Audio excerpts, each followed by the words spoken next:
Então, assim, eu vou gravar a reunião, obviamente, depois isso a gente vai colocar à disposição no YouTube, mas só reiterando aqui a questão do nosso palestrante, que é o Wilken Souto, que é uma pessoa extremamente competente, conhece tudo do que pode do Ministério, provavelmente já deve ter passado em vários setores do Ministério, daí a sua competência, e tanto que já passou por vários ministros e o Wilken continua por conta dessa competência que ele tem. Então, para nós, é um prazer enorme estar com o Wilken hoje aqui como palestrante. Eu vou, sem mais delongas aqui, já vou passar a palavra para o Wilken para fazer as suas considerações iniciais e poder falarmos aqui. A nossa previsão é que nós encerremos a nossa reunião até às 17 horas, tá?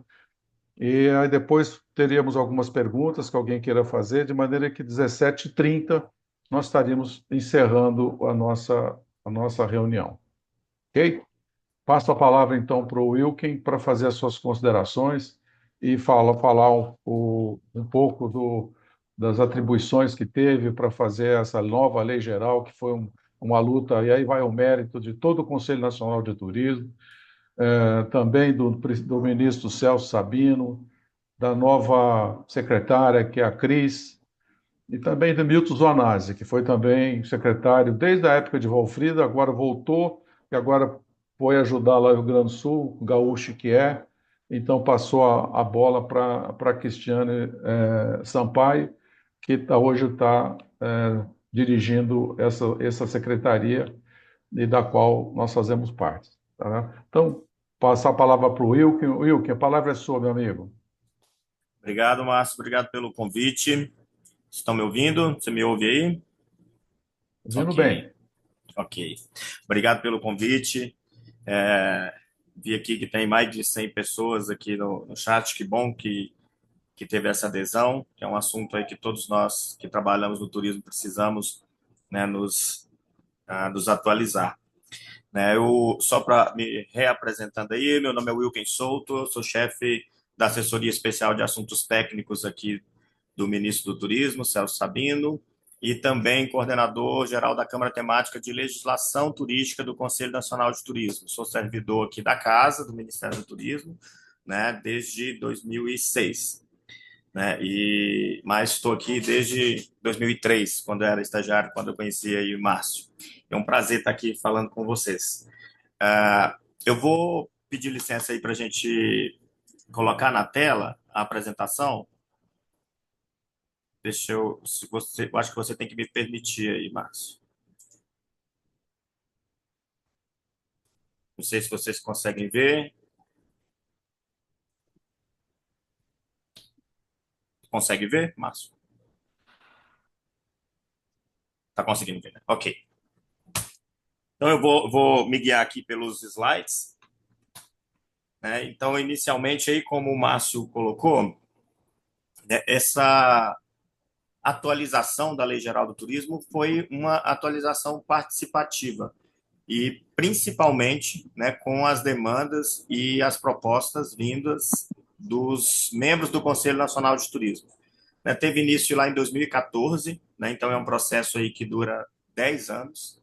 Né, foi para consulta pública, o Ministério do Turismo consolidou todas as propostas de alterações, né, numa curadoria interna aqui com os técnicos do Ministério do Turismo, foi elaborado então o primeiro projeto de lei, né, que foi apresentado ao Congresso Nacional pela Presidência da República em 2017. E ele foi aprovado na Câmara dos Deputados em 2019 e foi para o Senado, e no Senado ele estava parado até o início do exercício passado, até 2023. E aí, em 2023, com a articulação dessa gestão, e aí foi bem colocado aí pelo Márcio, a articulação do ministro Celso Sabino, da secretária Cristiane Sampaio, né, conseguiu-se articular com todos os relatores das duas casas, tanto Câmara quanto Senado, né, que esse PL ele fosse retomada a sua tramitação. E aí, em julho de 2023, retoma-se essa tramitação. Em setembro, né, de 2024, é sancionada pelo presidente da República a Lei 14.978, que é essa lei que nós vamos falar hoje, que ela atualiza, né, a Lei 11.771, que é a Lei Geral do Turismo, mas ela também promove outras alterações em vários dispositivos de outras legislações vigentes, como o Código da Aeronáutica, por exemplo, a lei que cria o FINAC, que é o Fundo Nacional de Aviação Civil. Então, no total, essa lei ela trouxe 175 alterações em dispositivos diversos, tanto da lei do turismo quanto de outras legislações, revoga duas leis completas, um decreto-lei e uma lei que estavam inapropriadas, às vezes não aplicável mais, desatualizadas, né? E revoga aí 61 dispositivos. E aí, quando eu falo dispositivos, nós estamos falando de artigo, de alínea, de itens, né? Incisos, né? São esses itens ali que compõem um ato normativo. Da Lei Geral do Turismo, foram 149 dispositivos alterados e 26 revogados, que estavam às vezes não próprios mais, às vezes defasados. E aí começa-se o aprimoramento da lei com a atualização do conceito de turismo. Né? Então, foram acrescidos dois aspectos na lei do turismo, que hoje, na lei, ela traz que o turismo ele é definido como um fenômeno cultural, social e econômico. Né? E antes não se tinha essas expressões. E esse conceito novo ele é alinhado ao conceito adotado pela Organização Mundial do Turismo, hoje ONU Turismo.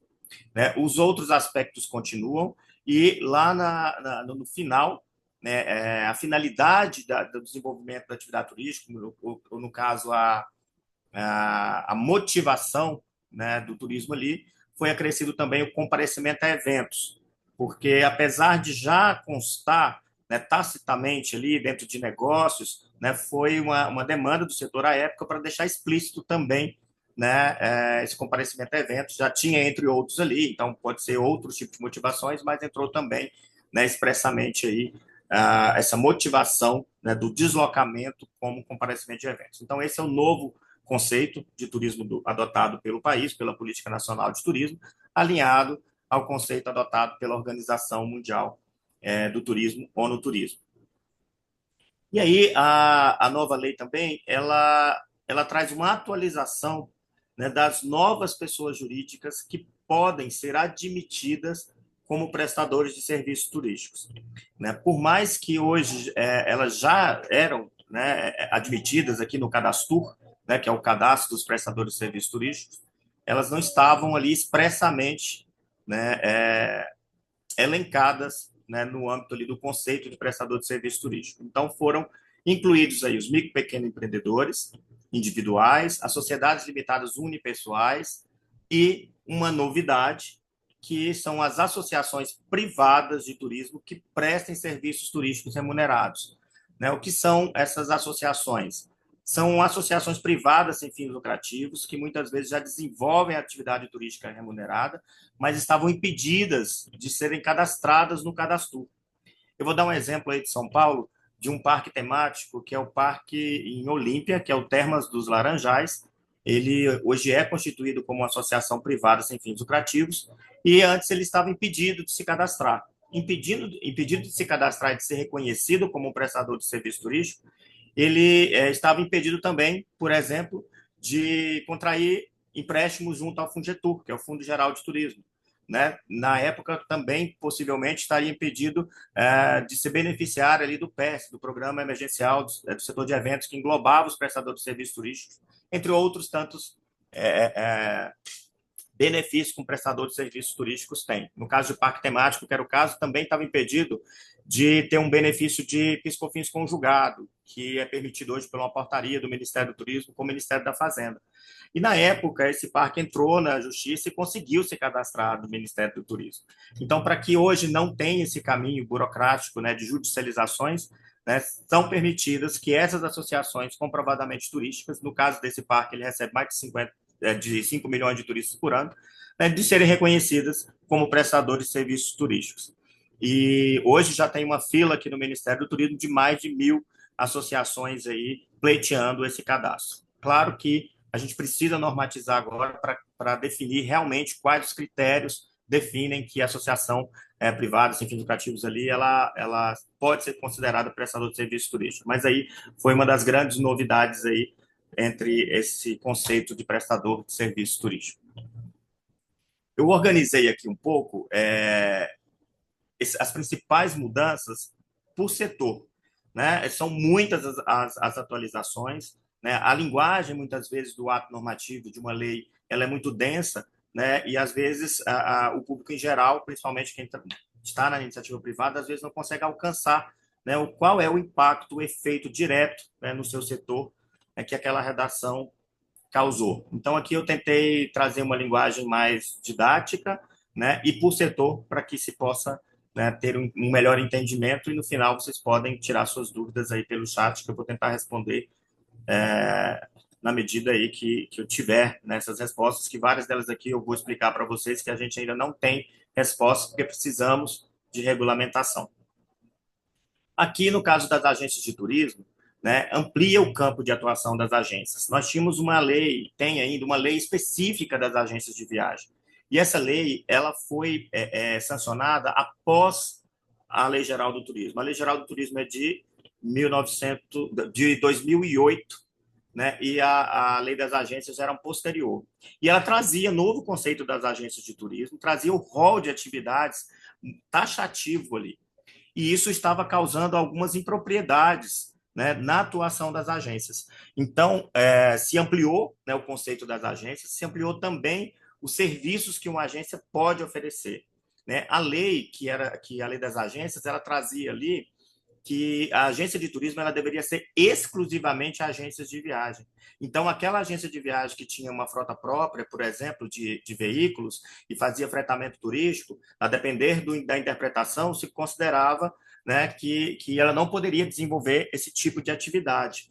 Né? No outro caso, emblemático também, é que, por exemplo, o Serviço Social Autônomo como o SESC, né, que tem agências de viagem, né, também não poderia desempenhar o agenciamento, considerando que teria que ser exclusivamente agências de viagem. Esse era um dos pontos que causava alguns embaraços. No caso do SESC, na época, né, eles entraram com um pedido aqui no Ministério do Turismo de cadastro temporário. O Ministério permitiu o cadastro de todas as agências do SESC, são 220 agências, um cadastro temporário, que a gente chama cadastro precário, até que se fosse sancionada, né, a nova Lei Geral do Turismo para tirar toda e qualquer dúvida em relação a isso. Então, aqui aumenta, né, o campo de atuação das agências, deixa claro e expresso que a atividade da agência é de intermediação, e aí vou falar um pouco disso aqui nesse segundo item, né, para possibilitar que ela seja tributada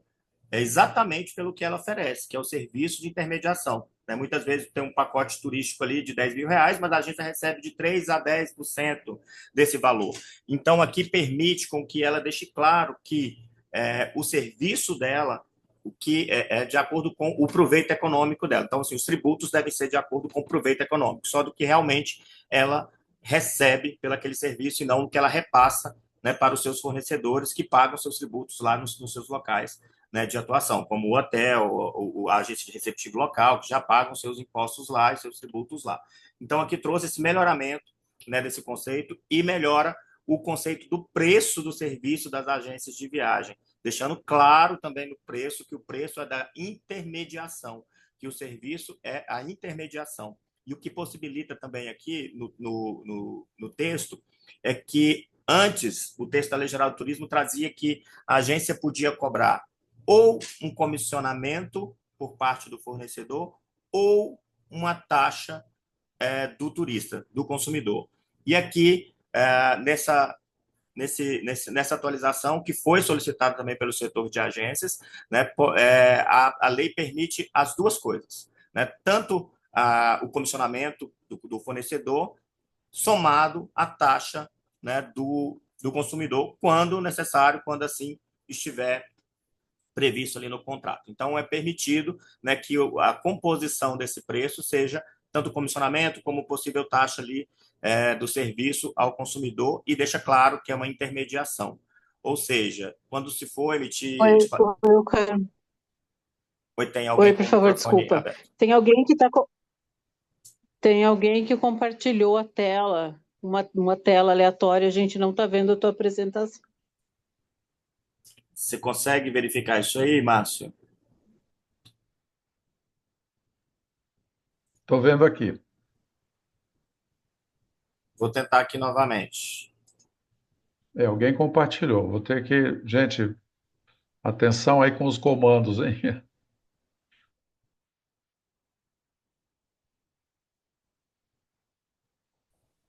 Provavelmente alguém lá do Rio Grande do Sul, coordenadores e interlocutores, PRT, RS.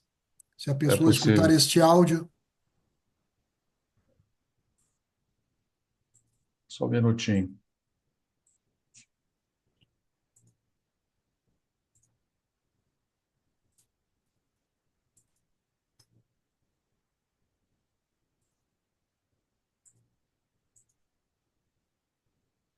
Tentei aqui novamente. Não sei se eu.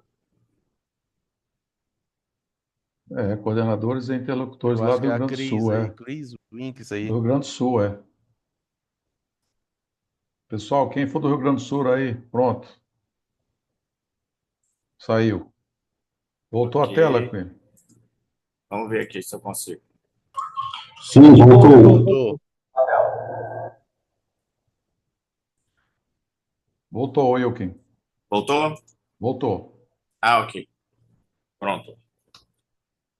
E outras alterações aqui para o setor de agência. Aí, só falando aqui da questão do preço, então, hoje, para melhorar a segurança jurídica da agência e também em relação à responsabilidade solidária, o que, né, hoje advogados e contadores aí sugerem é que a agência deixe muito claro nas suas notas fiscais que é intermediação, né? Então, a intermediação, quando ela colocar a lista ali dos serviços que ela oferece, deixar claro que a intermediação do serviço de meio de hospedagem no hotel tal, né, intermediação do serviço de transporte turístico, tal, isso facilita depois em possíveis desembaraços judiciais aí por má prestação de serviço por parte, né, dos fornecedores ou culpa exclusiva do fornecedor.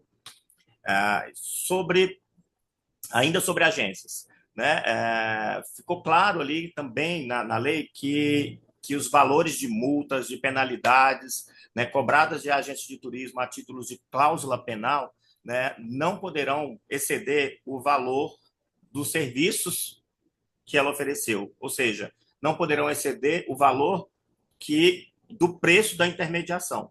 Né? Como eu disse, às vezes ela recebe só 3 a 10% ali do valor total do pacote. Então, hoje essas multas, essas penalidades, elas não poderão exceder o que a agência de fato recebeu, dando mais segurança para essa agência.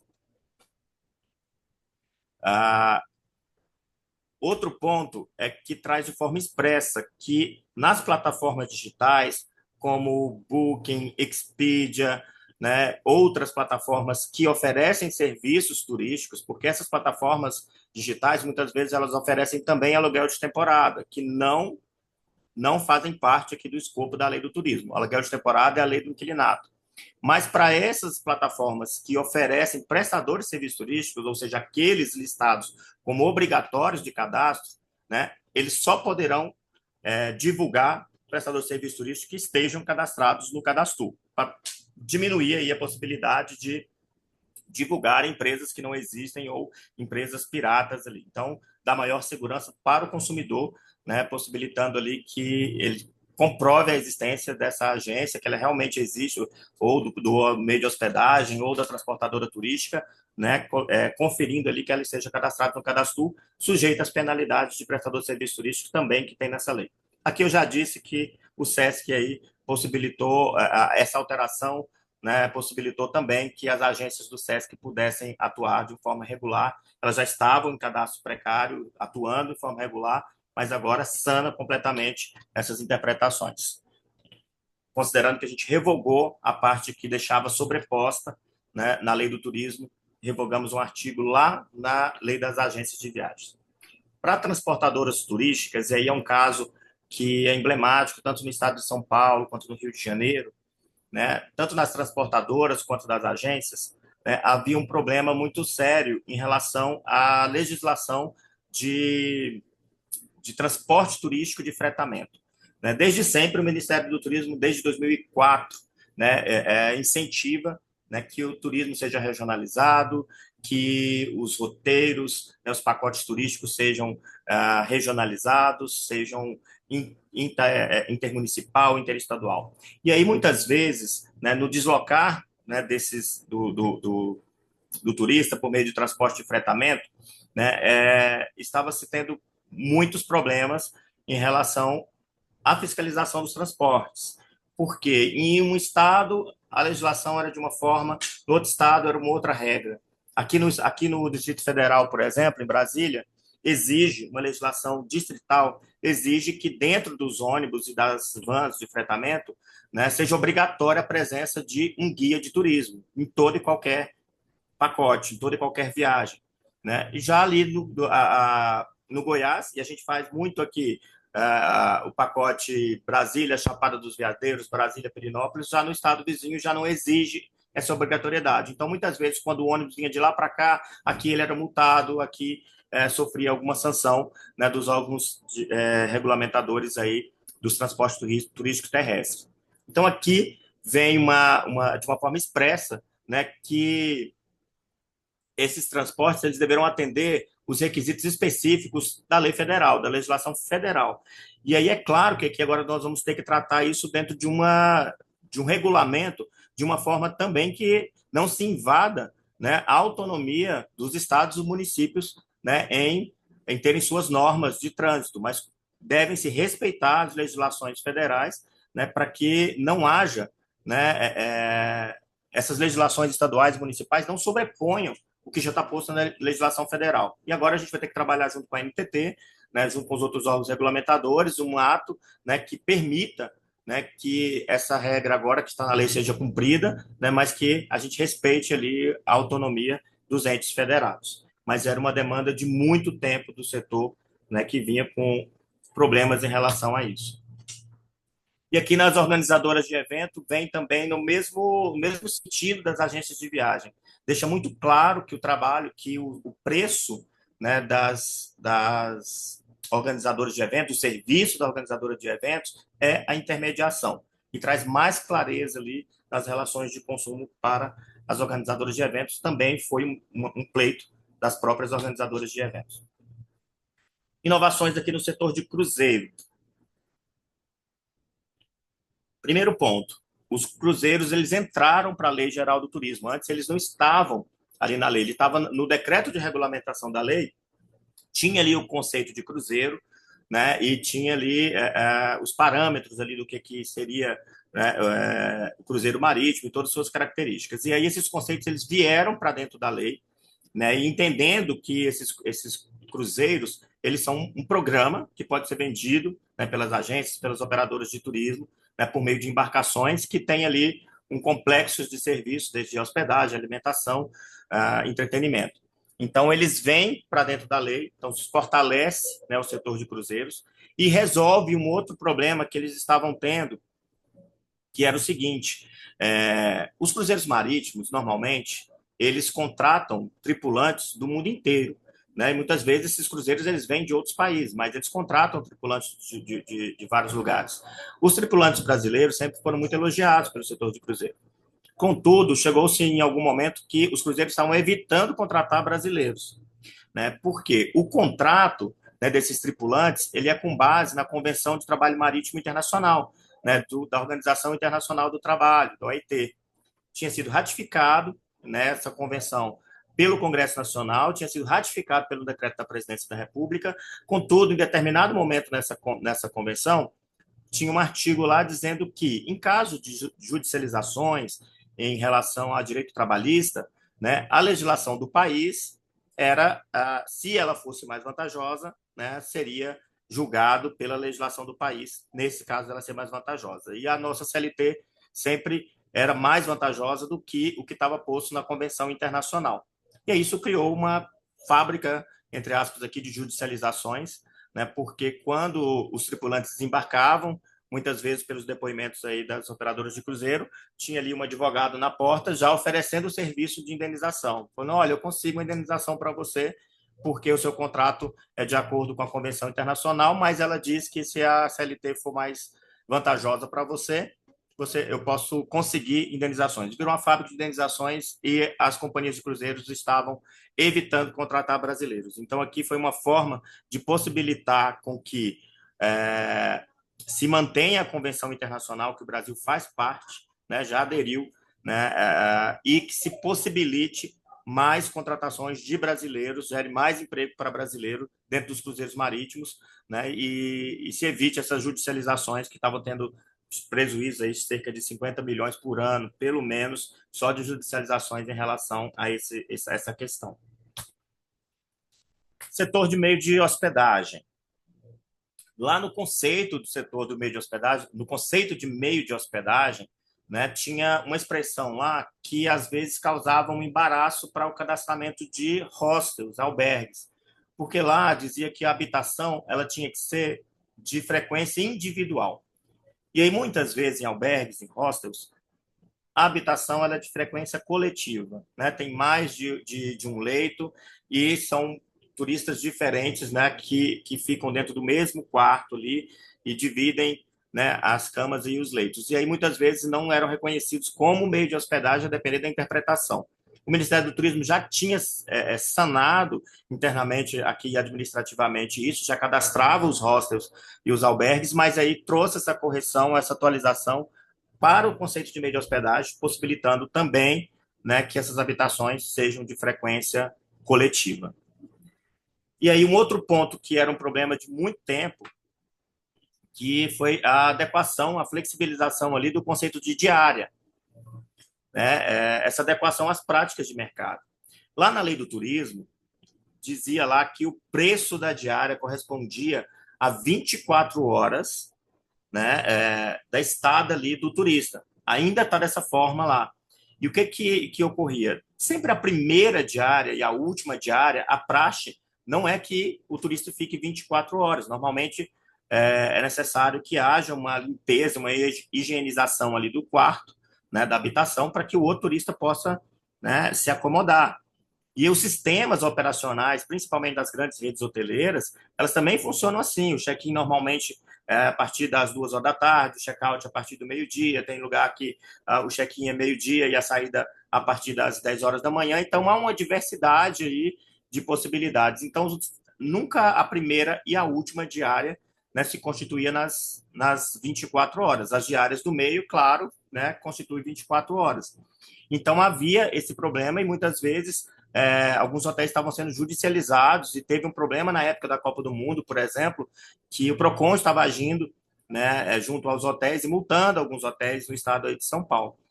E aí essa discussão já havia há algum tempo, várias vezes outros PLs, em outro momento também nesse próprio PL, tentou-se outra redação, reduzindo o valor, o período de 24 horas, mas aí foi argumentado na Comissão de Defesa do Consumidor que isso diminuiria o direito do consumidor. Tentou-se uma redação ali que essas 2 horas reservadas para a higienização estaria dentro das 24 horas, né, paga ali pelo hóspede.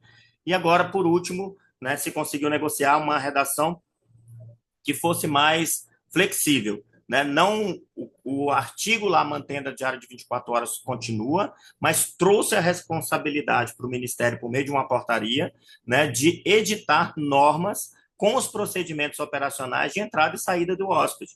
E aí agora vai ser construído junto, né, com os meios de hospedagens, com as entidades, no âmbito do Conselho Nacional de Turismo, no âmbito do CCCAD. O CCCAD é um conselho que trabalha, um comitê que trabalha e monitora ali o cadastro, né, essas novas regras para entrada e saída de hóspede de acordo com cada modelo de negócio. A gente sabe também que tem outros modelos de negócios, como hotéis dentro de aeroportos, né, que cobra ali por hora. Então, a gente vai ter que chegar a um consenso aí de uma norma para todos ou de uma norma para cada tipo de modelo de negócio. É isso que a gente vai discutir, construir junto, né, para adequar, né, esse conceito de diária ao que já é prática no mercado, né? E aí teve uma outra questão que entrou dentro do PL, E aí a gente sempre diz o seguinte, né, que a gente sabe como o PL entra no Congresso Nacional, a gente nunca sabe como sai. Né? Há muitas intervenções, propostas de emendas dos parlamentares, né? Eles têm essa autonomia, né? E a gente vai tentando, na articulação, né, do Poder Executivo aqui junto ao Poder Legislativo, manter pelo menos uma linha lógica, né, do que foi enviado. A gente conseguiu manter muita coisa, mas em determinado momento, do que foi aprovado lá na Câmara dos Deputados, a redação que tinha sido aprovada lá reduzia de 10% o número de habitações de meio de hospedagens acessíveis. Hoje é obrigado que 10%, né, dos quartos do meio de hospedagem sejam acessíveis. Então, eles reduziam esse percentual, né, para 7%, sendo 5% de acordo com o desenho universal, e outros 5% poderia se aplicar a alguma tecnologia assistiva. Esse artigo do Código do Estatuto da Pessoa com Deficiência, o artigo 45, ele já é regulamentado por um decreto, e esse decreto diz que 5% é de acordo com o desenho universal, isso das edificações já construídas. Né? Os novos têm que cumprir, né, esse percentual, e o prazo, se eu não estiver enganado, é agora no final de 2024, para que todos cumpram, né, esse regulamento. E o decreto já dizia 5% desenho universal e 5% qualquer tecnologia assistiva. Isso já estava sendo trabalhado dentro do decreto. Então, tentou-se essa redação, mas aí lá no Senado, né, na articulação junto com as representantes das pessoas com deficiência, esse artigo saiu, então não reduz-se o número, esse percentual continua, né, de acordo com o decreto que o regulamenta, mas foi negociada essa redação que ficou, que permite que aqueles hotéis, aqueles meios de hospedagens, né, que não têm capacidade técnica, né, por conta das suas características construtivas, né, eles ficam dispensados da exigência de cumprir esses 10% de habitações adaptáveis, desde que comprovado por um laudo técnico, e esse laudo técnico seja renovado aí a cada 5 anos.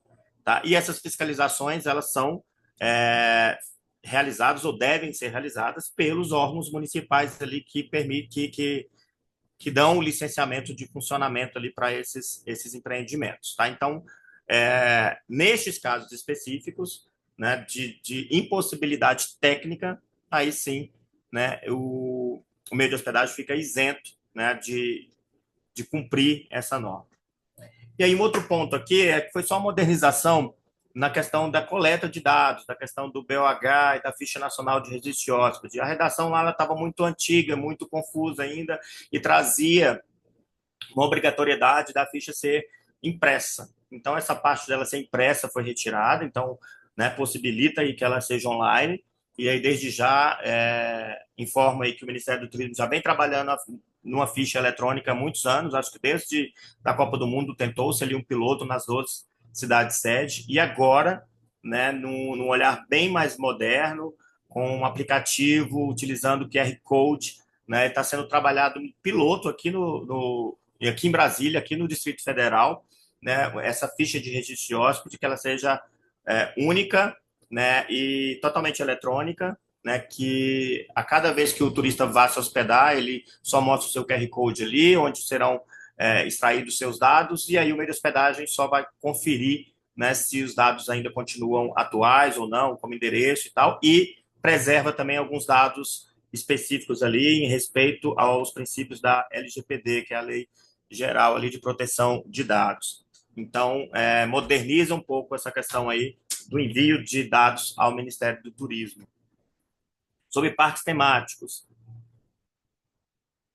Os parques aquáticos, os parques de diversões ou outros empreendimentos turísticos dotados de algum equipamento de lazer, eles eram facultados de se cadastrarem no cadastro.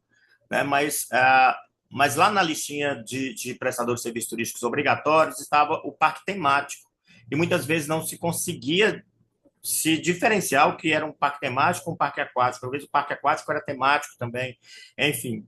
Então, esses tipos de parques, eles hoje compõem a lista de prestadores de serviços turísticos obrigatórios, com cadastro obrigatório aqui no Ministério do Turismo.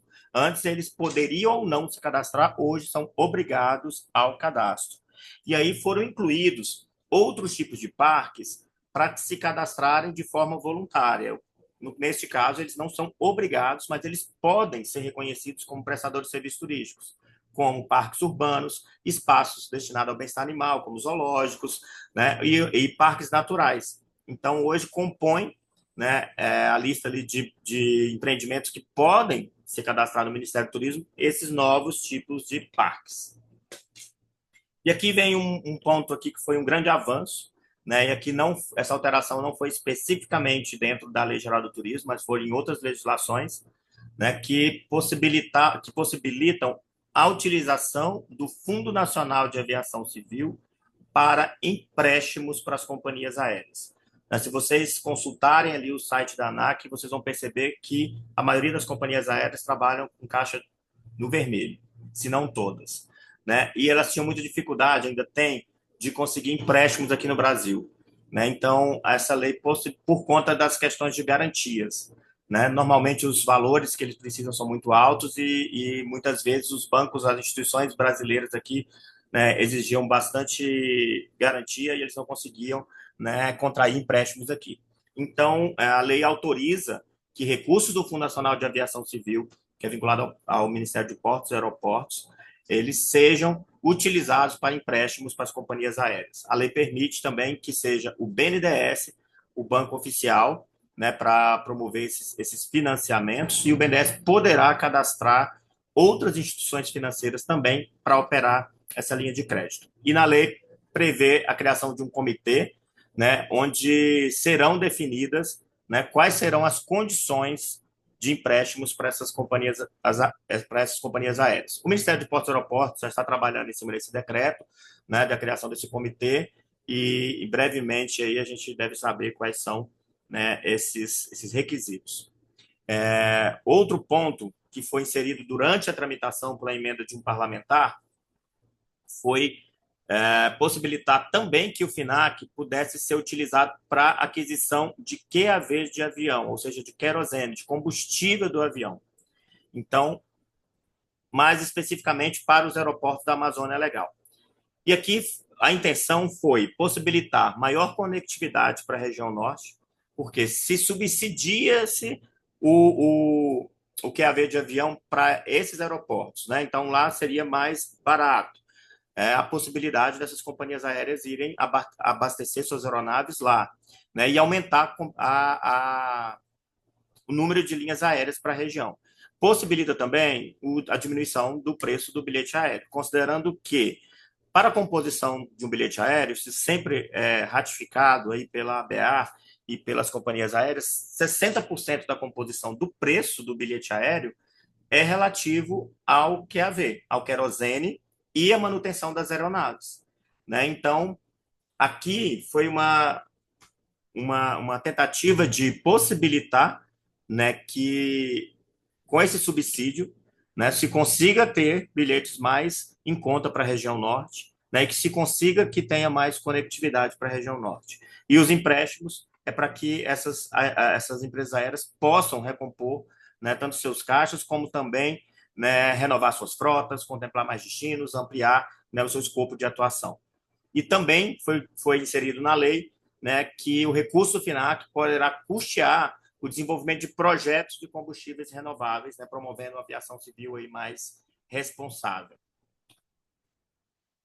Para os prestadores de serviços turísticos de forma geral, foram várias alterações, não vou elencá-las todas aqui, mas desburocratiza o cadastro, né, deixa de exigir uma série de documentos que o governo já teria disponibilidade ali na internet desses documentos. Então, foram revistos todos os requisitos, foram também revistas as sanções em relação a fechamento de prestadores de serviço turístico. Por exemplo, o Ministério do Turismo, né, por meio das secretarias de turismo estaduais ou, às vezes, municipais, quando estas têm acordo de cooperação com o Ministério do Turismo, poderia dar advertência, multa e até fechar os empreendimentos. E aí, algumas dessas sanções foram abrandadas e, no caso de fechamento, agora são em duas hipóteses. Em caso de ação judicial ou em caso de um processo administrativo, aqui no Ministério do Turismo, desde que se comprove que aquele empreendimento não desenvolva nenhuma atividade turística, por exemplo. Então, e agora os normativos em relação a isso devem ser revisados, né, para possibilitar, de fato, essa desburocratização, né, do cadastro. Uma inovação aí que foi bastante falada, nós estamos sendo bastante demandados aqui no Ministério, que é a questão das inovações para os produtores rurais e agricultores familiares. Né? A lei ela autoriza que produtores rurais e agricultores familiares se cadastrem no cadastro. Em alguns casos, já até se cadastravam, mas eles tinham alguns problemas. Quando se cadastrava no Ministério do Turismo, eles perdiam alguns benefícios, né, em relação até dos benefícios federais. E tinha alguns embaraços em relação à questão fazendária. Né? O Ministério sempre trabalhou com agricultores familiares, isso sempre incentivou que os agricultores familiares, produtores rurais, utilizassem da atividade turística como uma forma de renda extra. Contudo, em determinado momento, quando eles começavam a receber turistas, por exemplo, numa plantação de morango, né, começava a receber o fluxo ali, o próprio consumidor exigia que tivesse mais serviços. Então, muitas vezes ele fazia uma compota, né, quando era produção de uva, às vezes já produzia, né, o vinho ali, e aí, na hora da tributação, a Receita Federal exigia muitas vezes que ele tivesse um KNAI, né, diferente do de produtor rural. Né? E às vezes alguns começavam a receber turistas, aí exigia que colocasse ali um KNAI secundário de meio de hospedagem. Então, quando eles adicionavam esse KNAI, essa nova atividade, ou como um novo CNPJ, ou como um KNAI secundário, eles perdiam vários benefícios, né? E aí foi adicionado um parágrafo nesse artigo que a manufatura e a comercialização da produção, né, desses agricultores familiares que são cadastrados no Cadastro, desses produtores rurais que são cadastrados no Cadastro, serão considerados atividade rural. Então, com essa redação, vai permitir com que eles não percam os seus benefícios de produtor rural e de agricultores familiares. Neste caso específico, poderá também ser cadastrados na condição de pessoa física. E aí o cadastro vai ter que ser atualizado com uma nova aba ali para abarcar esse tipo de prestador de serviços turísticos, né? E essas normas deverão ser construídas, e já estão sendo construídas aqui pela equipe, né, submetidas depois das câmaras temáticas aí do Conselho Nacional, né, para que a gente possa permitir que esses prestadores de serviços turísticos, né, não percam seus benefícios. E nós vamos ter que envolver, né, o Ministério da Desenvolvimento Agrário e também o Ministério da Agricultura, porque essa nossa redação aqui sobrepõe um pouco a legislação existente lá há muito tempo, que não permitia aqui, né, que eles manufaturassem e comercializassem sem serem considerados produtor rural. Né? Eles eram desconsiderados produtor rural e eles tinham outras tributações. Então, a gente vai ter que trabalhar junto também com o Ministério da Fazenda esse normativo. Aqui só uma ratificação sobre os profissionais de turismo. A lei só traz uma ratificação que serão considerados profissionais de turismo aqueles ligados à cadeia produtiva do turismo. Há uma demanda muito antiga aí de regulamentação, por exemplo, da profissão de bacharel em turismo. Né? Então, assim que é regulamentada, né, a gente é considerado ali um profissional de atuação na área. Sobre isso, eu vou falar um pouquinho mais à frente, porque a lei traz ali vários pontos ali que fortalecem essa possibilidade do Ministério do Turismo em atuar tanto na qualificação quanto na revisão também de ocupações na área do turismo. Sobre uma autorização que foi colocada até para tornar a lei menos perecível, é que, em casos excepcionais, o Ministério do Turismo poderá editar ato, né, reconhecendo outros tipos de pessoas jurídicas que estão ali ou outros tipos de empreendimentos como prestadores de serviços turísticos. Né? Então, aqui, o Ministério do Turismo pode levar ao CCCAT, que é esse comitê, né, consultivo do Cadastro, nessa discussão para ampliar aquela lista que já está posta lá no artigo 21. Então, outros empreendimentos que se julgue como turístico, né, e que não estejam relacionados lá poderão ser reconhecidos, caso a caso, né, como prestador de serviço turístico por um ato do Ministro de Estado do Turismo. Então, esse artigo ele vem, né, para tentar tornar a lei menos perecível, porque os modelos de negócios cada dia se modificam, existem vários modelos de negócio, várias formas hoje de exploração, aproveitamento, né, da atividade turística, e aqui possibilita que em determinado momento se possa discutir e ampliar, né, esse rol de prestadores de serviços turísticos por meio de um ato infralegal, que é uma portaria do ministro de Estado.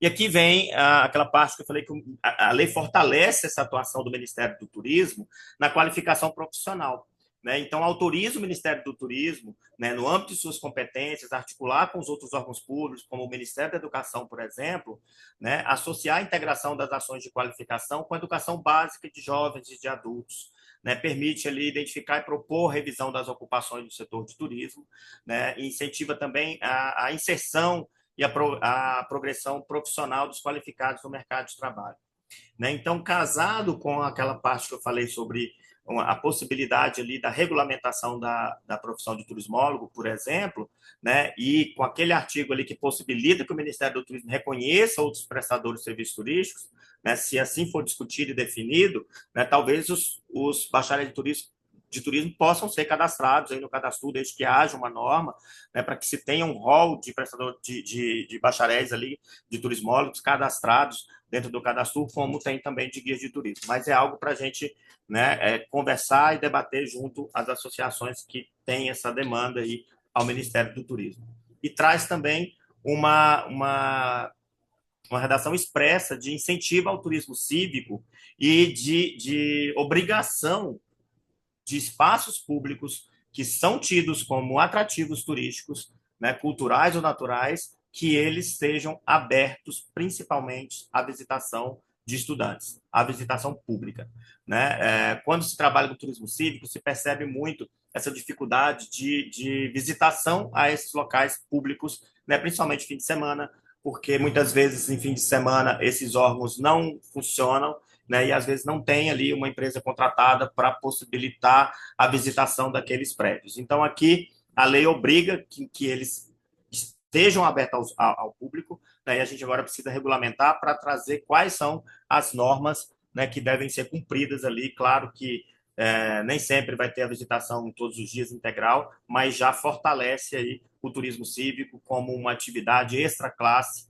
né, que complementa ali o ensino, principalmente fundamental, médio e superior. Agora, no campo das políticas públicas, a lei ela institui o mapa do turismo brasileiro. O mapa ele já era instituído pelo Ministério do Turismo, né, por meio de uma portaria conjunta com estados e municípios, com critérios bem claros ali, mas construída junto com estados e municípios. Hoje, os mesmos conceitos que eram adotados na portaria, elas vieram para a lei, fortalecendo o mapa e também possibilitando que os municípios do mapa sejam aqueles preferenciais para recebimento de recursos públicos federais. Então, hoje está expresso na lei que os municípios que estão no mapa brasileiro do turismo são preferenciais para receber recursos federais para desenvolvimento do turismo. E aí também a lei traz novas categorias para esses municípios. Hoje, esses municípios eles são categorizados em município A, B, C, D e E. E as novas categorias agora são municípios turísticos, municípios de apoio ao turismo, municípios com oferta turística complementar. Então, de uma forma dinâmica aqui para vocês, eu posso afirmar que os municípios A e B serão os municípios turísticos. Os municípios C e D, municípios de apoio ao turismo, e municípios E são os municípios com oferta turística complementar. Normalmente, o município E, esse de oferta turística complementar, ele não é turístico, né? Ele é um município ali que ele incentiva a atividade e se beneficia da atividade de alguma forma por uma produção têxtil, uma produção artesanal, uma produção gastronômica, mas ele não é aquele que recebe o turista, né? Mas ele está na região turística e ele se beneficia dessa atividade de alguma forma e participa do desenvolvimento regional, né? Então, hoje só houve essa mudança e esses municípios que estão no mapa, desde que cumpram os critérios estabelecidos na portaria do Ministério do Turismo, construída com os estados e municípios aí, né, eles serão os preferenciais aí para recebimento de recursos turísticos. E a lei também traz a possibilidade de criação de áreas especiais de interesses turísticos, pelo governo, pela União, governo federal, desde que essas áreas sejam de domínio da União. Se esse imóvel, se essa área é de domínio da União, a União pode criar nessa área especial de interesse turístico uma área que é para facilitar a atração de investimentos. E aí, quando se fala facilitar, pode-se pensar em vários fatores e estratégias de atração de investimento, como, por exemplo, a isenção de alguns tributos ou a flexibilização, né, ou redução de alguns tributos ali para atrair esses investimentos. Mas possibilita que estados e municípios, em seus âmbitos, né, possam criar essas áreas. Aí no estado de São Paulo, se eu não estiver enganado, são distritos, enfim, turísticos, né? E já existe também uma questão de ICMS, enfim. Agora está permitido por lei, né, tanto a criação pela União, por estados e municípios, todos no âmbito de sua competência. Se o terreno, o imóvel é da União, é a União responsável. Se o terreno, o imóvel é do Estado, o Estado que é responsável. E assim, da mesma forma para o município.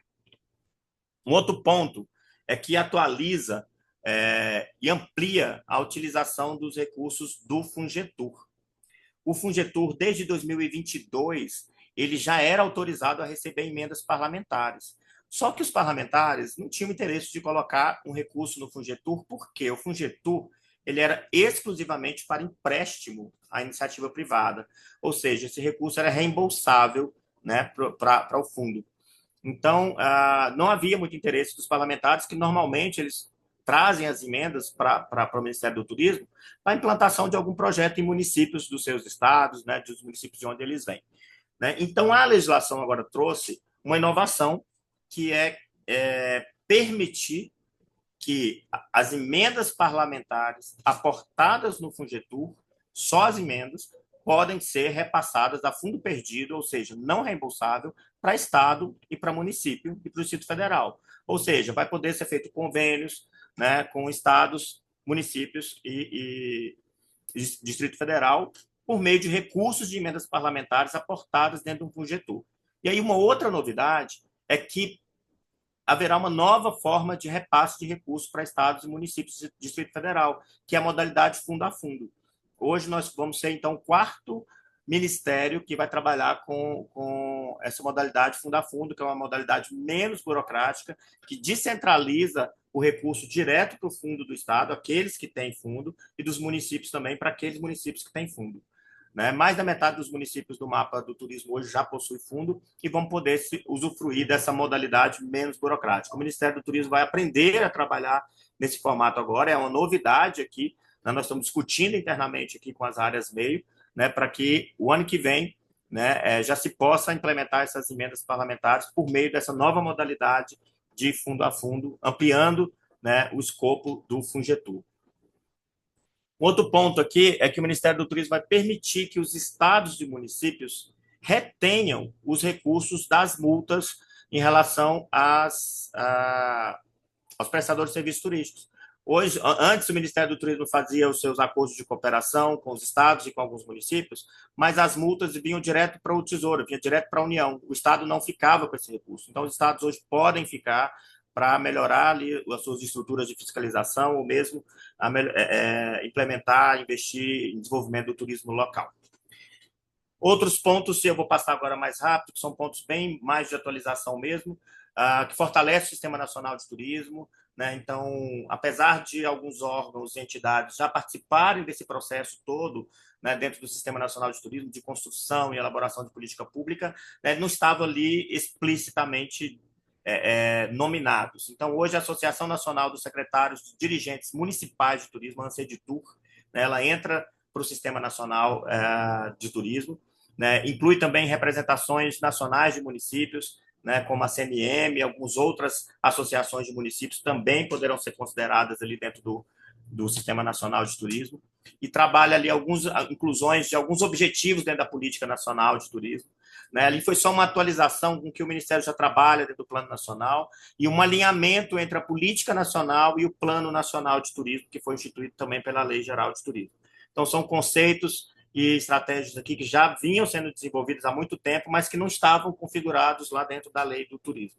Mesma coisa dentro do Plano Nacional de Turismo, traz claro essa questão do estímulo do turismo responsável, que já vinha sendo trabalhada há muito tempo, que isso já está né, introjetado até na estrutura do Ministério do Turismo, com um departamento específico para isso, mas não vinha de forma clara dentro da lei. A produção associada ao turismo também vem, o conceito de turismo social, que já era adotado em cartilhas do Ministério, veio para dentro da lei. Então, aqui foi só um alinhamento com o que já estava sendo trabalhado há muito tempo e que não estava, né, dentro da legislação. De forma geral, é isso. Eu fico disponível aí para tirar dúvidas. Eu acho que o Márcio aí vai moderar aí as perguntas e o que estiver a meu alcance aqui para responder, eu fico à disposição. Vou deixar com o Márcio também essa apresentação para ele compartilhar com quem demandar, né? E fico à disposição aqui para responder as perguntas de vocês. Perfeito, Wilkin.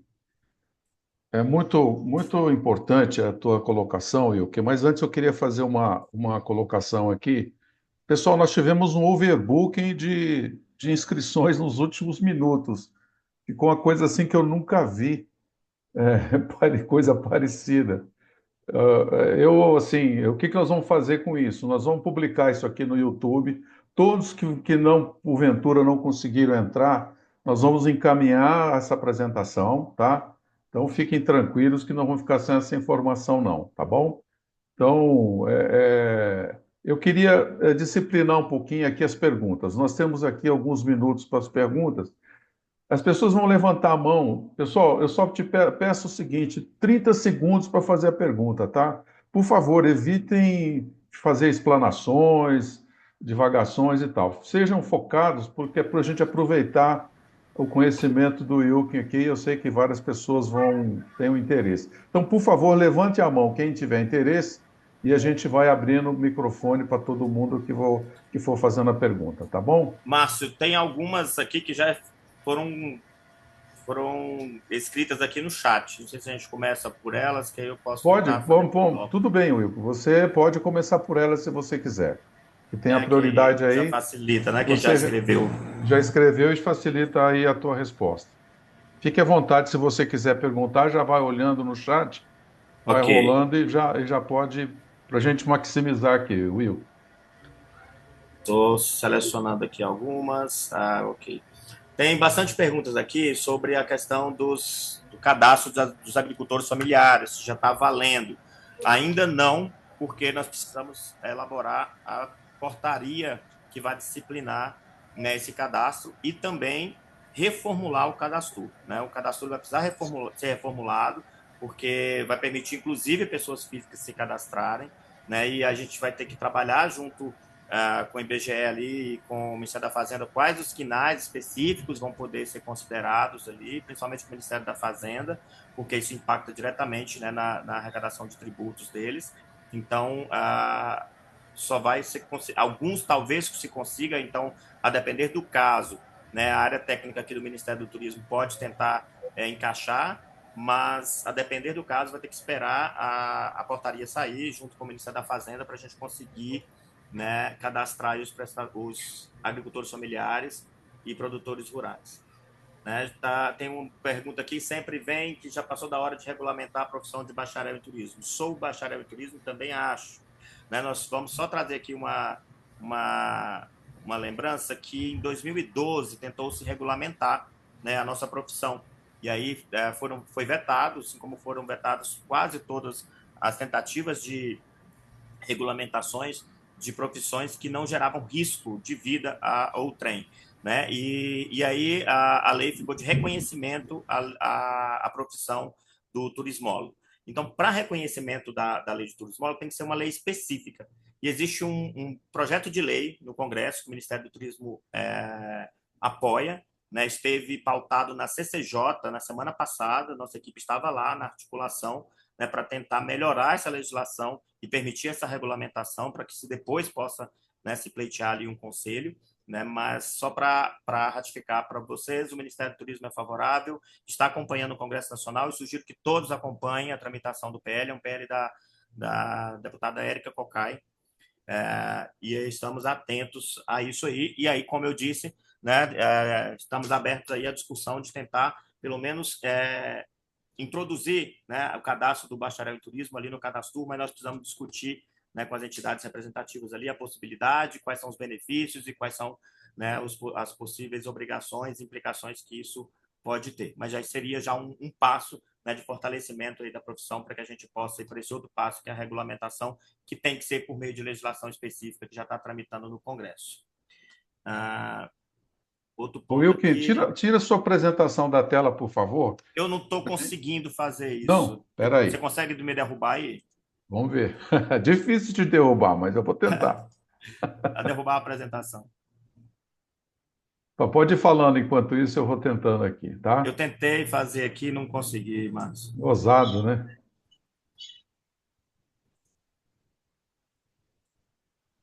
Não sei como está aí agora. Diminuiu, ficou menorzinha. Porque aí tem pessoas que estão falando do teu microfone, e com isso a gente consegue fazer um pouquinho se você conseguir aumentar o minuto aí um pouquinho, e também a gente consegue te ver melhor agora. Vamos lá, pode prosseguir.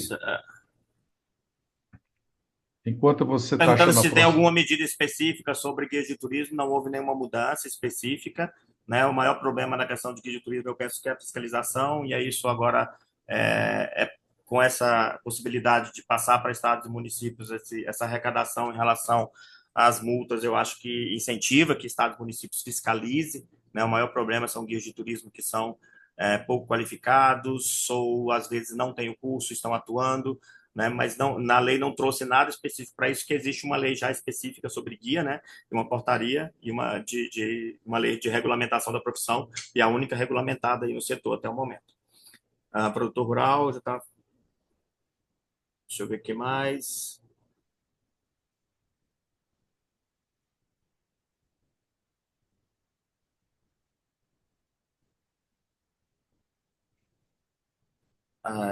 Eu acho que a gente pode abrir aí, eu vou lendo aqui, tentando sistematizar as principais perguntas. Enquanto isso, a gente pode abrir para as perguntas orais. A par disso, Wilkin, eu coloquei meu telefone, meu e-mail aí no chat. Para quem tiver alguma pergunta que porventura a gente não consiga responder, pode mandar para o meu e-mail, que a gente entra em contato com o Wilkin e no que for possível a gente já vai respondendo. Enquanto o Wilkin está achando ali, o Ricardo Henrique levantou a mão. Ricardo, por favor, 30 segundos para a sua pergunta.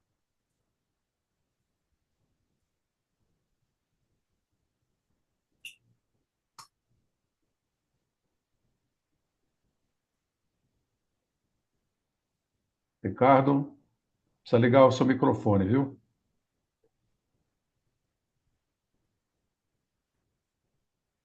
Enquanto isso, estão perguntando aqui quando é que vai ser. Já foi respondida a minha pergunta. Ok. Ok.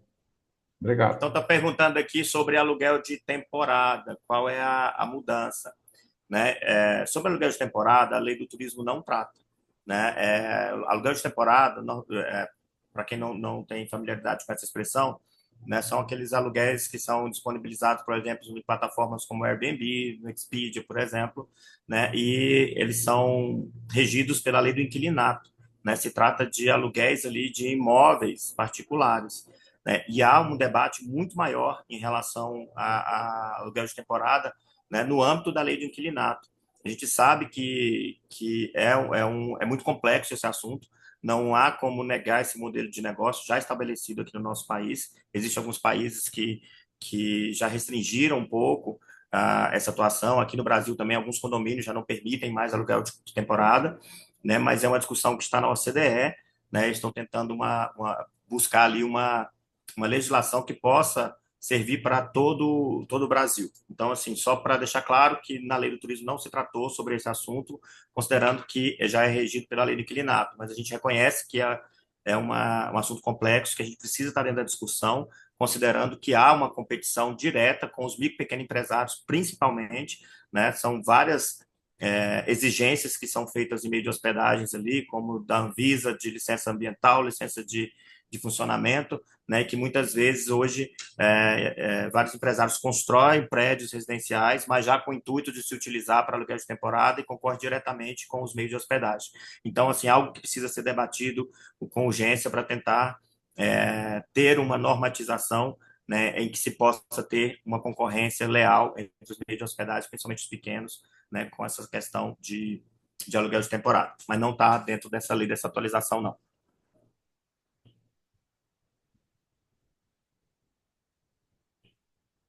Deixa eu verificar aqui. Tem muito aqui a questão de produtor rural, que eu acho que eu já disse.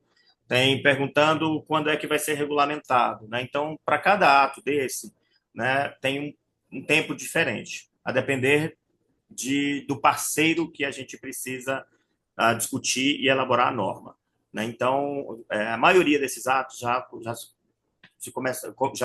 estão em elaboração aqui no âmbito do Ministério, mas principalmente quando são atos infralegais, como são portarias. Normalmente, quando são decretos, eles precisam de uma discussão maior com a sociedade, a gente leva para o Conselho Nacional, né? Então, esse processo todo foi instaurado agora, a gente já identificou o que é portaria do ministro, o que é decreto presidencial, né? O que é portaria conjunta com outros ministérios, já estamos acionando os pares, né? Imagino que no primeiro trimestre, até o primeiro trimestre do ano que vem, muitos desses atos já devem estar editados, né? E o cadastro já está em reformulação, né? Não tem ainda um prazo, um cronograma específico, porque eles ainda estão verificando todas as possibilidades de alteração. Tudo isso que eu coloquei aqui são muitos novos prestadores de serviços turísticos, então tem que se trabalhar a primeira parte técnica, definir os quinais, como é que isso vai ser, né? Envolve IBGE, envolve o Ministério da Fazenda, né? Então eu imagino que os 3 primeiros meses do ano que vem a gente vai se debruçar para correr com a elaboração desses atos e com a participação, né, de vocês por meio do Conselho Nacional de Turismo, ou alguns dos atos devem ficar disponíveis para consulta pública, a depender da importância aí dessa consulta. Estão perguntando meu arroba, vocês podem me adicionar no LinkedIn. É meu nome, Wilken Souto. No LinkedIn vocês conseguem ter acesso lá e a gente pode se conectar por lá também. Lembrando aqui que nós vamos passar para todos, tá, gente? Fiquem tranquilos que o e-mail de todos na inscrição será encaminhado essa apresentação assim que a gente baixar no YouTube, já manda o link para todos, tá bom? Tem uma pergunta aqui falando sobre IGR, Instâncias de Governança Regionais, como é que faz para receber recursos. Primeiro ponto, ela precisa estar formalizada, precisa ter CNPJ, né? Então, normalmente, quando é um consórcio público, hoje já é permitido receber diretamente. E, normalmente, quando é uma IGR, quando ela é uma entidade privada sem fins lucrativos, hoje existe um decreto presidencial que não permite repassar diretamente por meio do poder discricionário do Ministério para uma associação, né, um colegiado nesse sentido, a não ser que seja por chamamento público, né? Então, por chamamento público, a gente pode repassar recursos para IGRs, desde que seja por termo de fomento. Então, o primeiro passo é instituí-la, né, para que tenha um CNPJ e possibilite o recebimento, né, de recursos.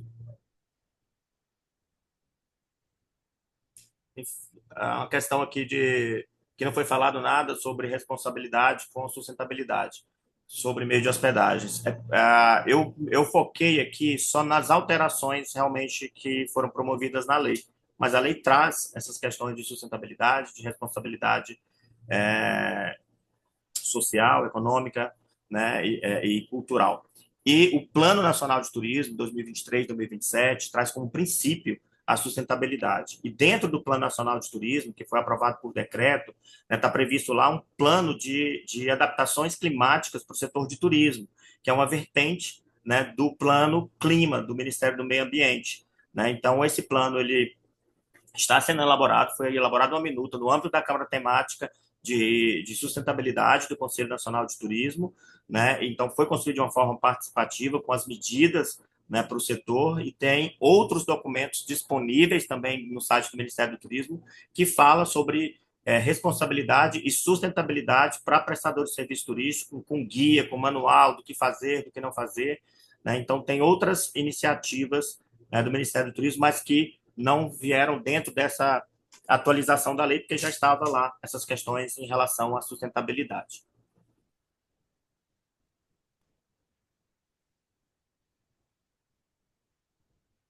Aqui muita coisa sobre o turismo rural. Acho que por enquanto é isso. Se alguém não se sentiu contemplado, podem perguntar que eu eu trago ali. Perguntou se tem projeto para inclusão de colônias de férias no Cadastur. No Cadastur, já a lei permite acampamentos turísticos, que muitas vezes aí depende da configuração da colônia de férias ali. E existe uma outra possibilidade lá, que são empreendimentos dotados, né, de equipamentos de lazer e entretenimento. Pode se cadastrar também nesta categoria. Aí tem que se adequar, ver os critérios lá dentro do Cadastur, ver as características dessa colônia de férias e que é possível que ela consiga, né, se cadastrar sim. O Ricardo, você está com a mão levantada. Você esqueceu ou tem mais perguntas que você queira fazer?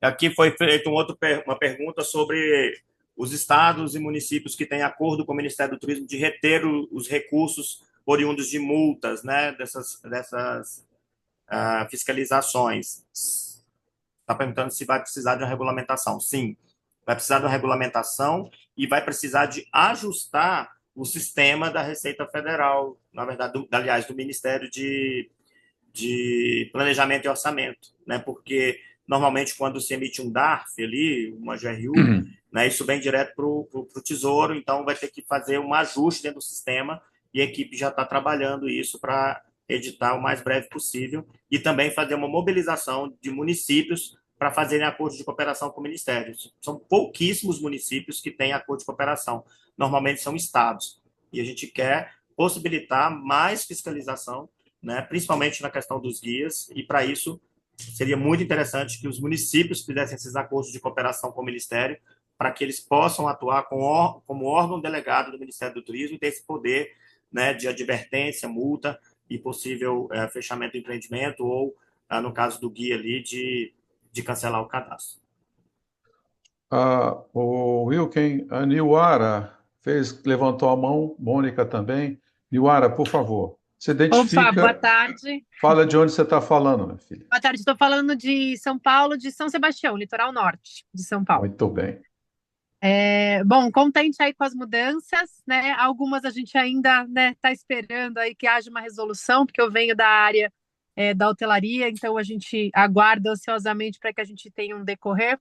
Mas tem uma questão importante que a gente já tinha feito alguns pedidos sobre o turismo de base comunitária, a questão da gente conseguir incluir associações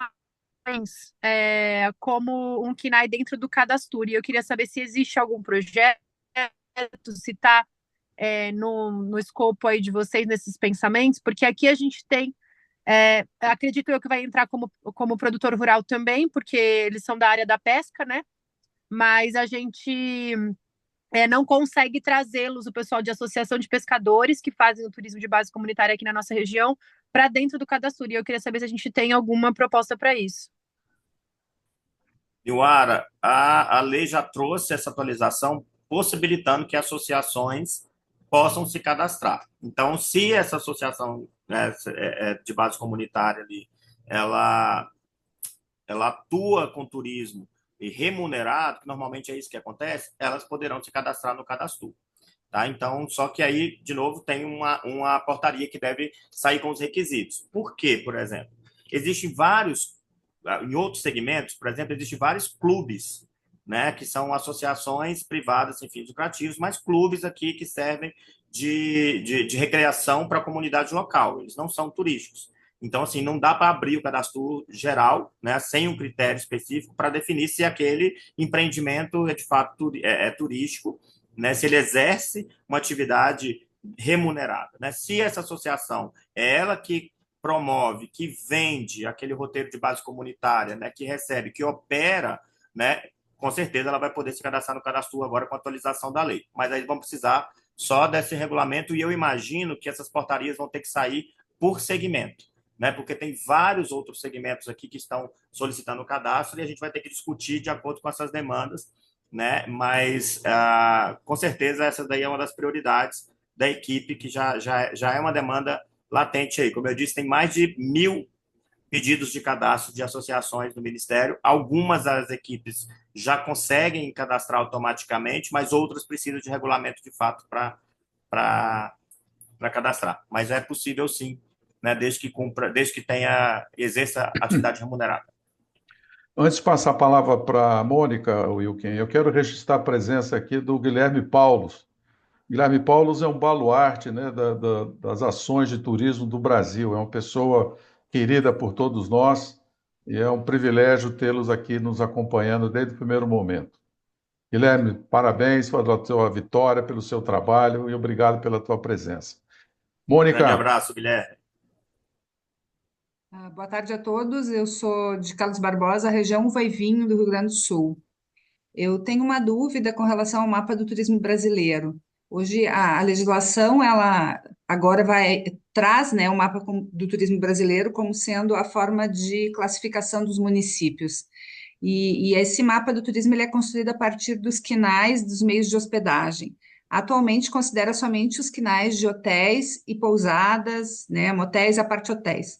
Eu gostaria de saber se agora, com a inclusão de outros tipos de meio de hospedagem, a gente também vai ter uma atualização dos quinais do mapa do turismo brasileiro. Sim, Mônica, vamos ter que atualizar.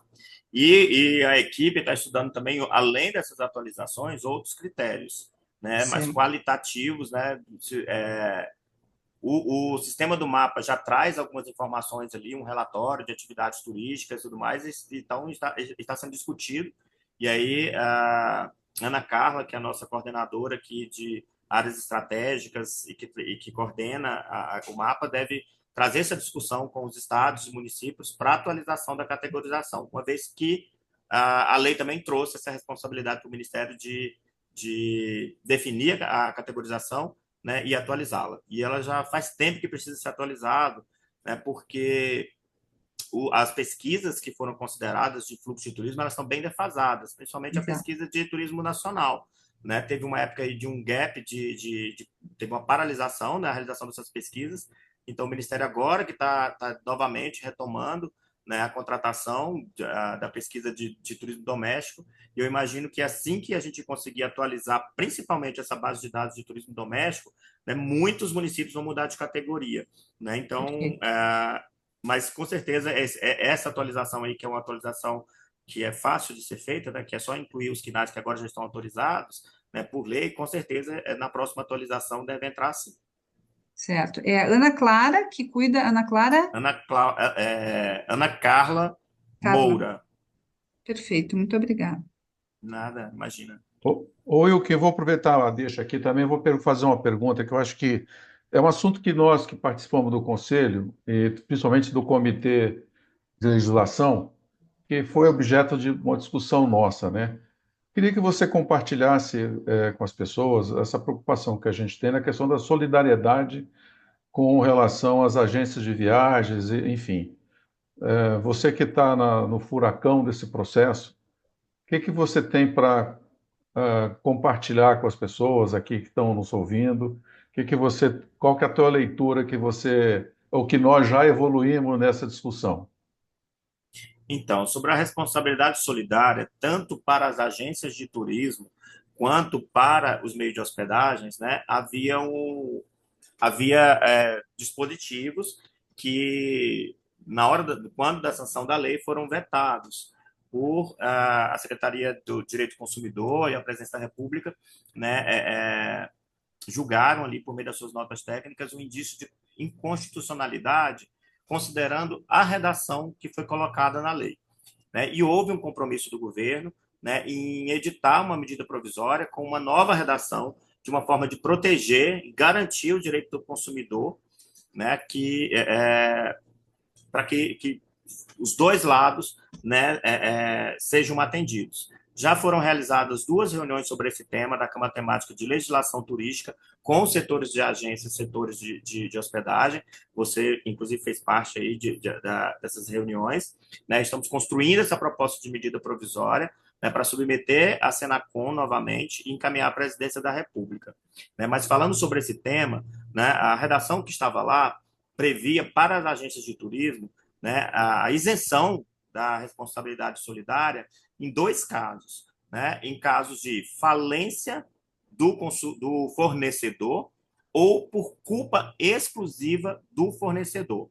E a agência ficava responsável por essa intermediação do contato entre o consumidor e o fornecedor. Né? Mas aí houve um entendimento que enfraquecia mais ainda o consumidor, que é a parte mais vulnerável nesse processo, uma vez que o consumidor ele contrata a agência, né? E a agência que contrata os fornecedores, o contrato do consumidor é específico com a agência, né? E houve esse entendimento ali que enfraqueceria nessa relação, o consumidor ia ficar desassistido e com possível ônus da prova, né?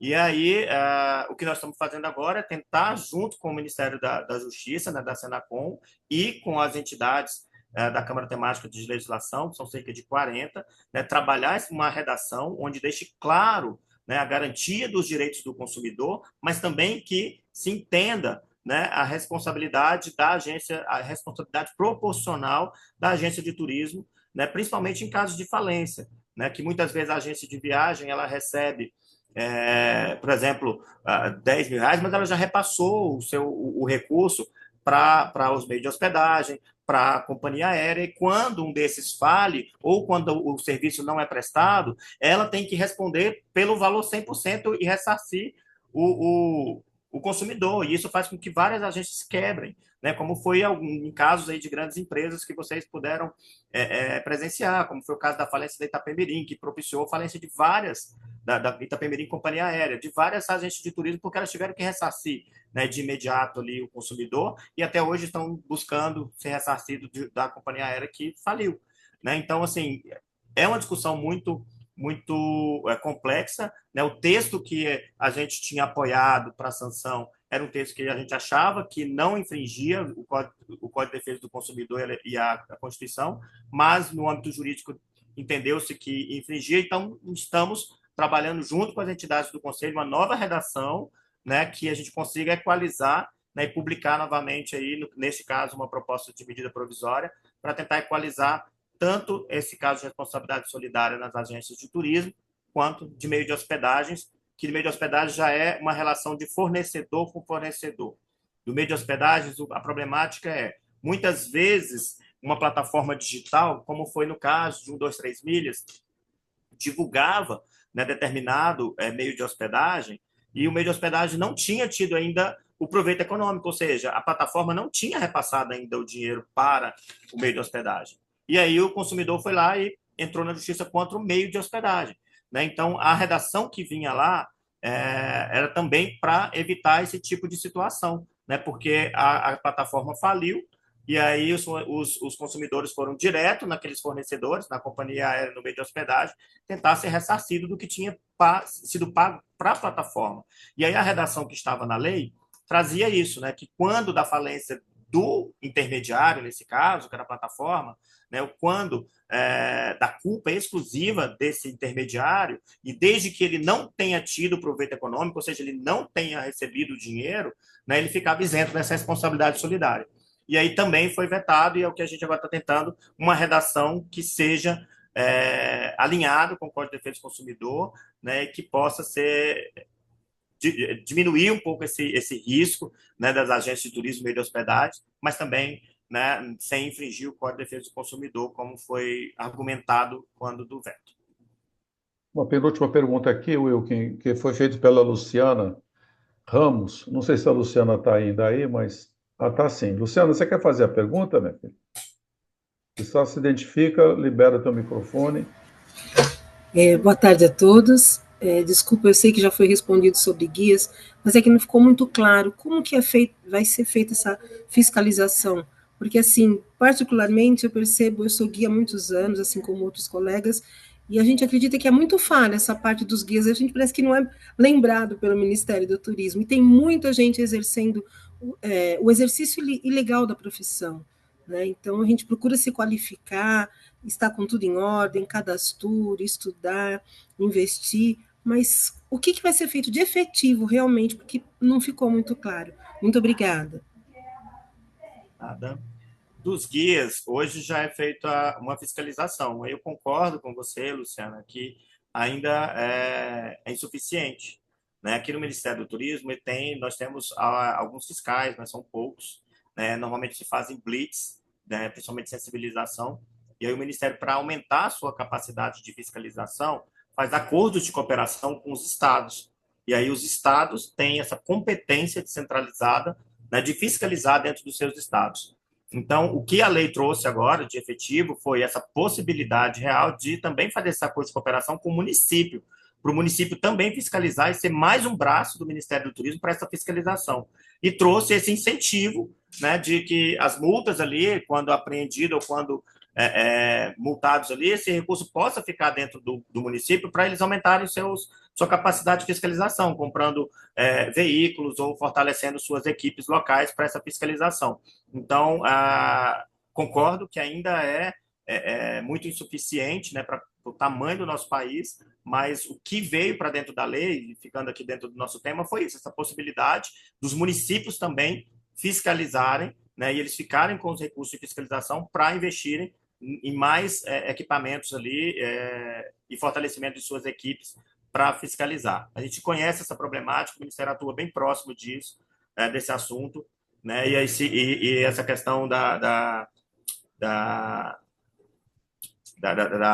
como se diz, da atuação da profissão de uma forma ilegal, infelizmente não é só no âmbito do turismo, nós temos isso em todos os setores, mas a gente entende, principalmente no turismo, tem muito guia que não é cadastrado, né? Assim como hoje tem muitas agências de turismo que ficam na beirada da praia ali, vendendo pacote que não é cadastrado, talvez não tem CNPJ, né? E a fiscalização ela vem para inibir, né, esse tipo de atuação, e a lei trouxe essa possibilidade do município também fiscalizar para a gente tentar inibir cada vez mais, né, a atuação pirata aí no setor. Tentar formalizar o mais a quantidade maior possível, né, e garantir ali o serviço de qualidade para o nosso turista.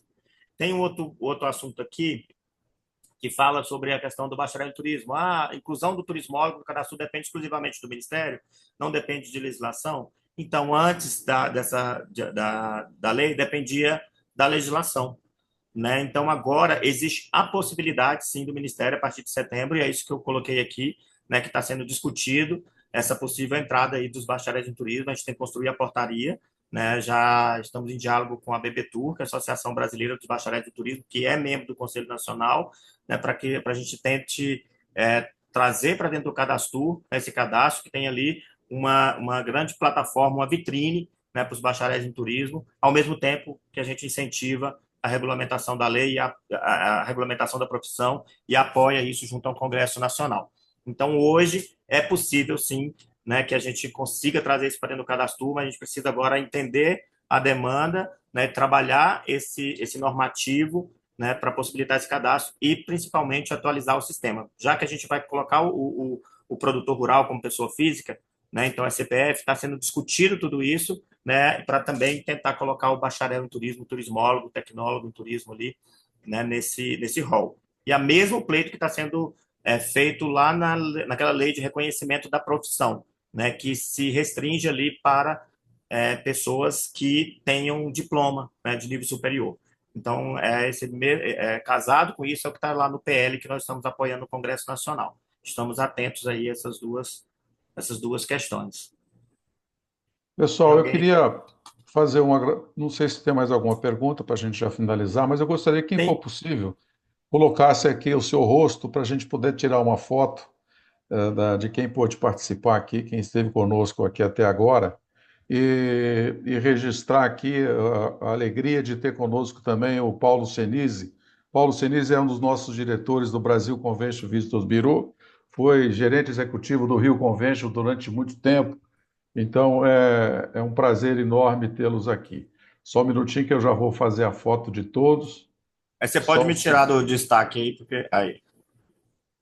Tá. Tirei já. Ok.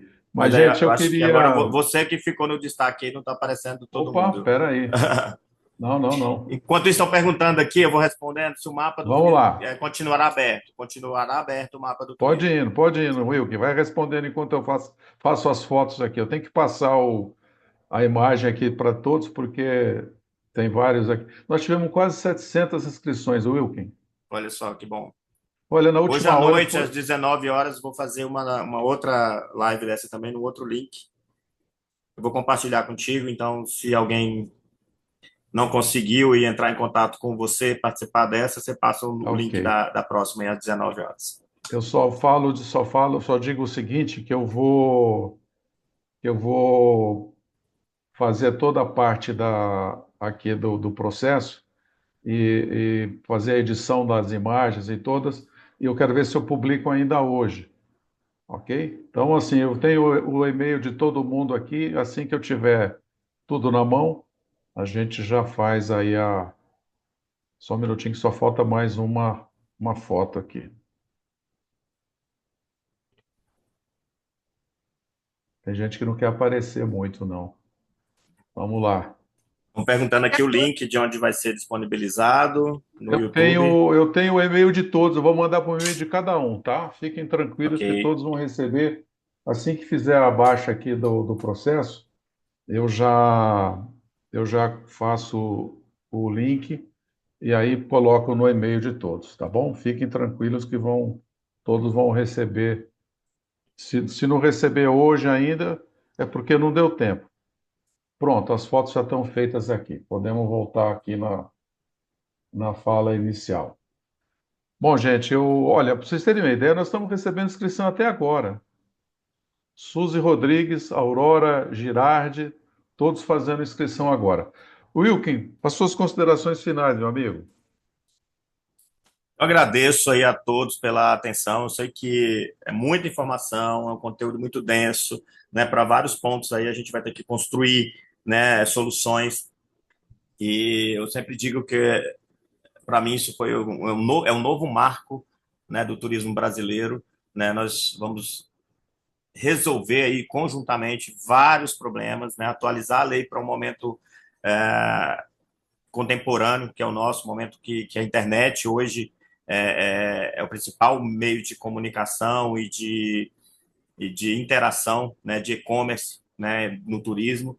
Então, hoje a lei ela é uma lei hoje mais moderna, né, conectada aí com essas mudanças da tecnologia.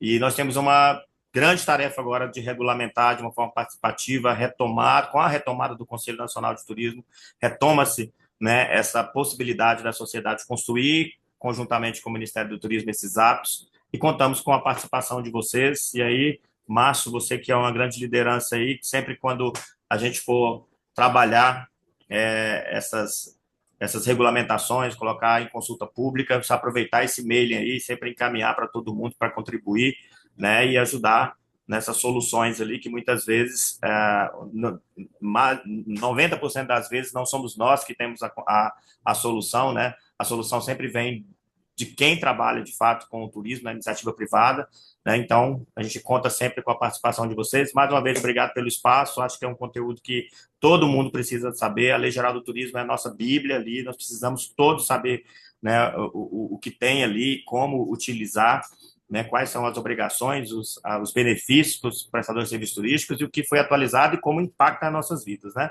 E aí foi isso que eu tentei trazer um pouquinho aqui. Mais uma vez, obrigado a todos, fico à disposição, vocês têm meu contato aí que eu deixei no final, né? E aí fica em contato também aí com o Márcio, que ele pode fazer essa interlocução aqui com o Ministério. Boa tarde a todos.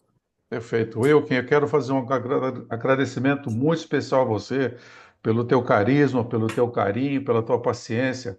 E eu tenho certeza que todos que conseguiram participar do nosso evento de hoje vão sair daqui mais engrandecidos e com certeza vão rever a tua fala que contribui de forma importantíssima para o desenvolvimento do turismo, que todos aqui são militantes, né? O Convention Bureau é uma instituição, aproveitando um pouquinho, falar um pouquinho da gente, é uma instituição internacional, nasceu em Detroit, hoje nós temos no Brasil mais de 140 Conventions Visitors Bureau, entendeu? Atuando de forma ativa, participando do Conselho Nacional, dos conselhos estaduais, dos conselhos municipais, né? Onde nós podemos participar. Então, assim, é um prazer, hoje nós estamos aqui, nós temos o apoio da Brasel, do Paulo Somuti, da Lenora, da Bebetu, que a gente falou tanto aqui, da VIP, de Ribeirão Preto, né, Associação dos Agentes de Viagem, do próprio Ministério, né? E aí eu faço um elogio sabe, assim, desmedido, né, com relação à atuação do Ministério, onde nós temos tido a guarida, a nossa secretária nova, a Cristiane, é sempre muito receptiva, sempre muito simpática em nos ouvir, né? E não só nas reuniões privadas, mas também nas reuniões do Conselho Nacional, onde o Wilkin tem um papel, assim, preponderante, né? Ele é quase um protagonista em todos os eventos que a gente faz do Conselho Nacional, porque ele, com a sua bagagem de conhecimento, e vocês hoje observaram isso de maneira clara, a simpatia com que ele fala e transmite os conhecimentos. Então, eu agradeço muito, Wilker, a sua colaboração, a sua paciência conosco aí. Espero em breve tê-los novamente em novas demandas. Tá? E a todos vocês que participaram, sucesso a todos aí. Vocês têm aí o nosso e-mail, tem o nosso site do brasilcvb.com.br, que fica à disposição. Alguém tiver alguma dúvida, pode passar o e-mail, lá tem meu celular também, que fica à disposição de todos. Estou vendo aqui a Márcia Azevedo, nossa querida amiga de todas as horas aí, entendeu? E a Genor, que está fazendo um ok. Então, pessoal, um forte abraço a todos vocês e até a próxima, se Deus quiser. Ah, e por fim, Feliz Natal e que o ano de 2025 seja o ano do turismo. Né? Os prefeitos que estão entrando aí, cobrem dele a criação de uma Secretaria de Turismo aonde não tiver. Tá bom? Um abraço, gente. Um abraço para todos. Abraço, Muito até obrigado. mais. Até mais. Um abraço, Wilkin. Mais.